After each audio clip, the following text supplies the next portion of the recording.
And you'll be right there. Very nice. Thank you very much. Thank you. Yes, there we are. And then our next builder's right here. Thank you. Well done, everyone. You've all found your way here. Everyone's got a place to be. So welcome. I know the workshop is it's a lot. But to us, it is everything. Now you might be thinking, we are surrounded by a lot of old junk. Rest assured, some of this is new junk. You will have the opportunity to meet Tessa and Ashley, Cassie, Sydney, Jackie, and Becky. And you may call me Kembe. We call ourselves the Gatherers. We search the galaxy for ancient relics. We go to forgotten places, abandoned outposts, battle-ravaged planets. And what we find, we bring back here. So where a stormtrooper sees only worthless clutter, those who know see priceless history.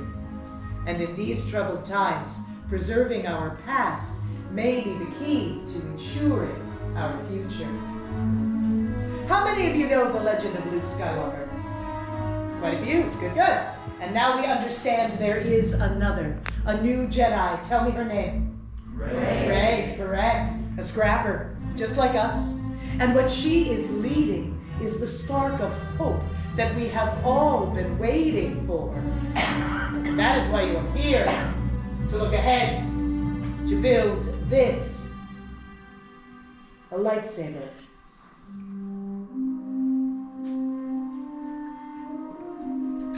The lightsaber has been wielded by some of our greatest heroes and our darkest enemies.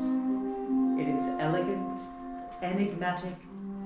To build a lightsaber is an art. The saber becomes a direct reflection of the builder because the force flows between them. And today, you will feel that connection. But enough of my talking, let's get started. We will begin with perhaps the most important component of the lightsaber, and that is the kyber crystal, able to focus the energy of the force, to magnify it. There are those who say the kyber crystal is the heart of the lightsaber. The color of the crystal will determine the color of the blade. For example, blue, as wielded by the great master Obi-Wan Kenobi, his apprentice Anakin Skywalker, and we are told red. Green, Qui-Gon Jinn, Ahsoka Tano, great master Yoda himself, and Luke Skywalker. The violet crystal, rare and beautiful, as wielded by Mace Windu.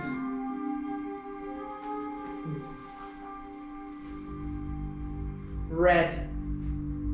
There are those who call this the color of power.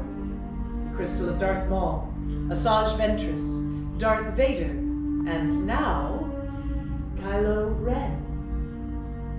But these are the stories of the past, and we are here for you, our future. So, now it is time for you to choose your kyber crystal, the heart of your lightsaber. Everyone, close your eyes. No peeking. Picture those kyber crystals in your mind's eyes. What color shines brightest to you? What color calls to you? What color is yours? Now open your eyes and select your kyber crystal.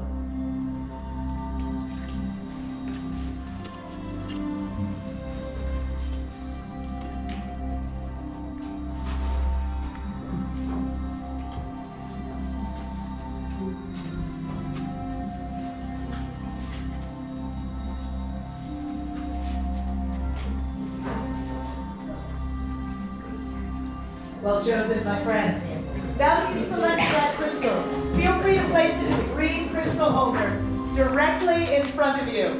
Don't worry, we're going to get right back to those. They are not going to be alone for long. We are going to join them with the same design that we have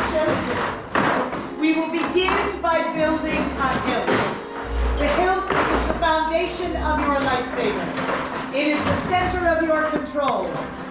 It is the part that prevents your hand from being disintegrated.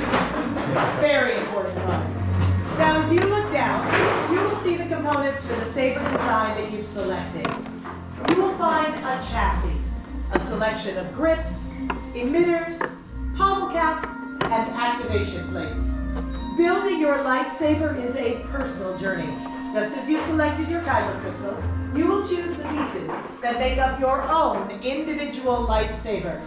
The gatherers are here to help you along this path.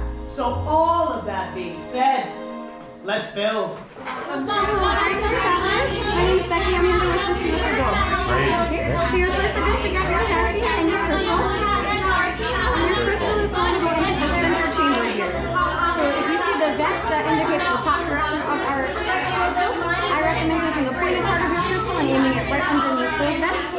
There's a little bit of a spring there. I use both of my thumbs to guide it into place. If you find a laser light, that is okay as well. And once it's in place, it should make those vents light up the same color as its crystal. You should be able to get a little too.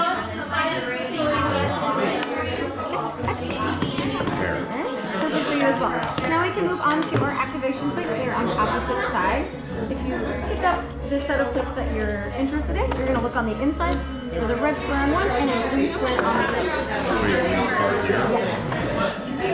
So, the plates are going to cover your crystal and protect it.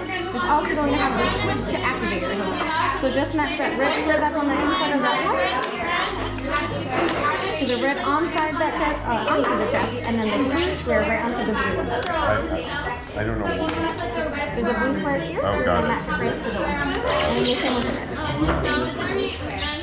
Then just make sure that you're comfortable with the switch that you've chosen. That's how you'll activate your hilt whenever necessary. Excellent. So you can move on to your grips. Just choose any two of those four. Okay. And you're going to place the wider edge of those grips towards your activation. Okay.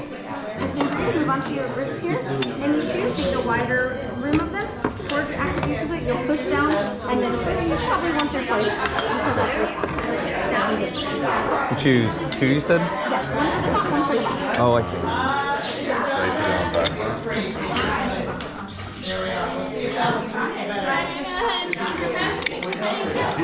You have one more to choose, and that'll go on the very bottom.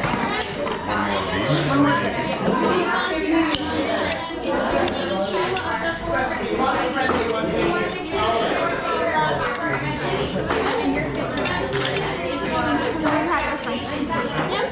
The wider part.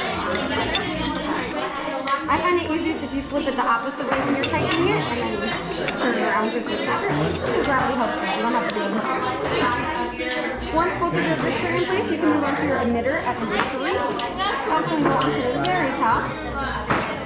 Is this part supposed to line up at all? They Or? are not. Okay. Eventually they may or may not, depending on how much you use your hilt. Okay. Kind of just relax a little bit more in the chassis. But if Gotcha. they don't line up, that is okay.